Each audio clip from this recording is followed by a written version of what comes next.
السلام عليكم ورحمة الله وبركاته، ازيكم متابعيني الكرام عاملين ايه؟ يا رب تكونوا بخير. النهاردة هنعمل مع بعض كيكة الخلاط. كيكة الخلاط دي مش هتاخد مننا وقت جدا والنتيجة هتبقى جميلة. مكوناتها بسيطة موجودة في كل بيت، والنتيجة بتاعتها بتبقى حلوة جدا. انا عندي هنا كوبايتين من الدقيق المنخول،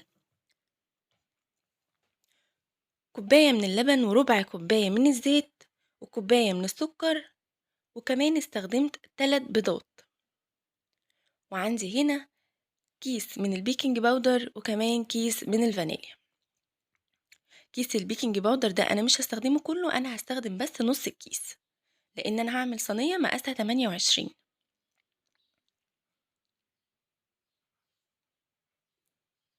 اول حاجه هنعملها هنجيب الدقيق اللي احنا نخلناه كويس، وهننزل عليه بنص كيس البيكنج باودر، او هننزل عليه بمعلقه صغيره من البيكنج باودر. وبعدين هنرش رشه ملح بسيطه، وهنقلب المقادير دي مع بعضها عشان تمتزج كويس جدا مع بعضها. لما بنيجي نعمل كيكه بنستخدم الاول المواد الجافه مع بعضها، بعدين بنحط المواد السائله مع بعضها. بعد كده جبت الخلاط، هنزل في الخلاط بالثلاث بيضات. هنزل بقى بكل المكونات السائلة، هننزل كمان بربع كوباية الزيت، وهننزل كمان باللبن بتاعنا، وكمان السكر.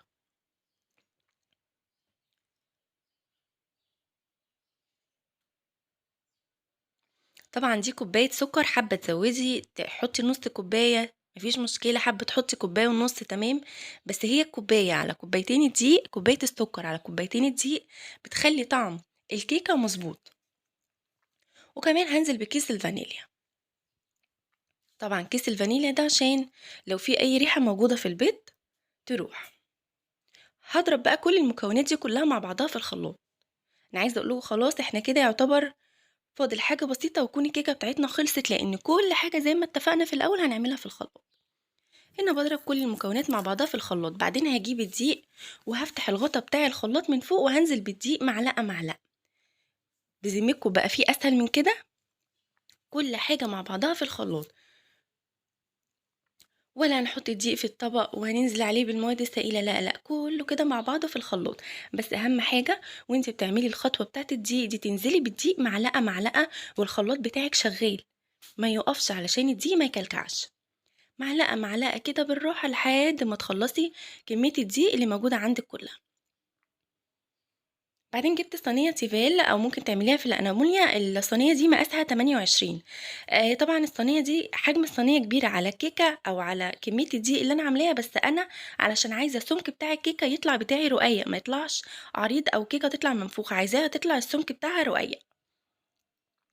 هدهنه كده بالزيت، وهجيب معلقة من الدقيق، وهبتدي ان انا اوزع بايدي كده الدقيق على الصينية علشان الكيكة بتاعتي ما تلزقش او تتلسع من تحت.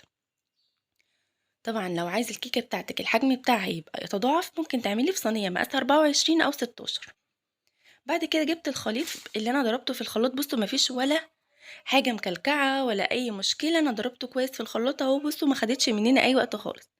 هانزل بالخليط دوّة في الصينية، واحط الصينية في النُص على درجة حرارة 180 في الرف الأوسط لمدة تِلت ساعة، بعدين هاختبرها بخلة الأسنان كده. لو الخلة طلعت نضيفة يبقى كده الكيكة بقت تمام تمام واستوت. بعد كده سبتها لما بردت شوية وطلعتها زي ما انتوا شايفين، زي ما فهمتكم انا عايزة السمك بتاعي يكون رقيق كده زي ما انتوا شايفين زي النايتي. ريحتها حلوة جدا، ما خدتش وقت مني خالص، وطعمها احلى، نفسي تجربوها تعجبكم قوي. هنا كنت بوريكم الكيكة، بصوا يا جماعة بعد ما قسمتها طالعة هشة جدا، ريحتها جميلة واخدة اللون المظبوط. هنا هقسم معاكم واحدة عشان تشوفوا ان الكيكة من جوه طرية وهشة قوي، طعمها تحفة. كمان هنا كنت بدوقها طعمها حكاية جنب كوباية شاي بلبن كده، حاجة جميلة. ده كان الفيديو بتاع النهاردة، ياريت تجربوا الكيكة على طريقتي، بحبكم جدا، مع السلامة.